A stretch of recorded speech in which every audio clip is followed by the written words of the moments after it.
I'd like to close with a reflection back on a comment that I've heard you make, where you say that ultimately our mandate as Christians is to preach the gospel and to defend the truth.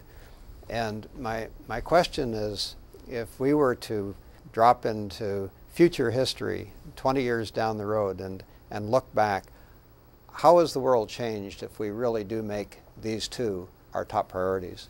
Well, that expression, preach the gospel and defend the truth, comes from Jerzy Papalusko, who was a Catholic priest in Poland. Frail little fellow, used to stand up on the balcony of St. Stanislaw Cathedral every Sunday. Outdoors, people would gather, thousands would gather in the courtyard of that church, and he would preach that week after week. Overcome evil with good, by preaching the gospel and by your actions and living the gospel, and defend the truth. Overcome evil with good, defend the truth. The communists were so offended by that, because that was a subversive message in a communist culture, that they kidnapped him, they drove him off the road one night. They did everything they could to stop him. They couldn't. Eventually they kidnapped him, and his body turned up days later, floating in the Vistula River. He'd been tortured to death. The people came out in the streets, and the communists expected a riot, and they had tanks in every corner.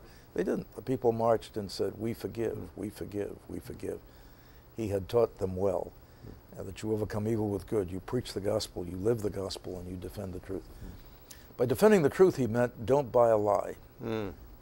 I devoted this book, The Good Life, to the pursuit of truth. What it means, the whole last half of the book, is about how you can know truth. Of course, as Christians, we know the truth because Jesus says, "I am the truth."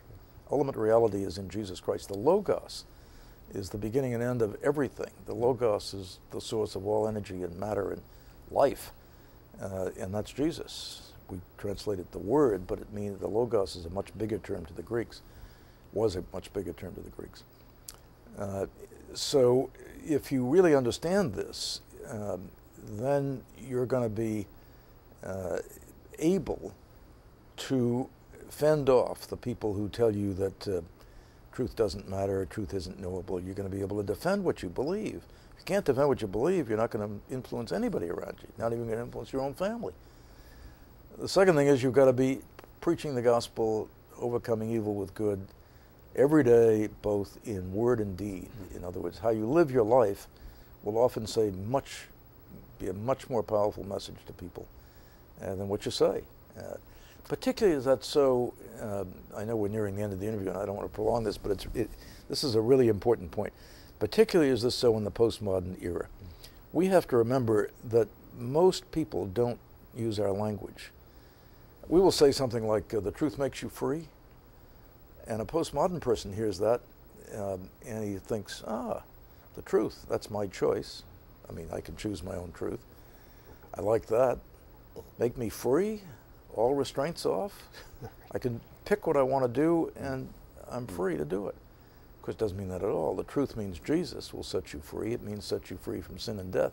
So we mean one thing, they mean something else. Francis Schaeffer, whose writings influenced me so much, used to say we need to be missionaries to our own culture. He said that 25 years ago. All the more today do we have to be missionaries to our culture. We have to learn how the other side thinks, how other people think. We have to learn how to be discerning of their values. We have to learn how to critique them intelligently and winsomely. Don't go to people and hit them over the head with a Bible, but explain things to them in terms they understand. And if we did this, we would evangelize this country. This could be absolutely transforming of this country. And we got 40% of the American people in church every Sunday. Just give me 10% of them that understood this, and you would really dramatically change this country.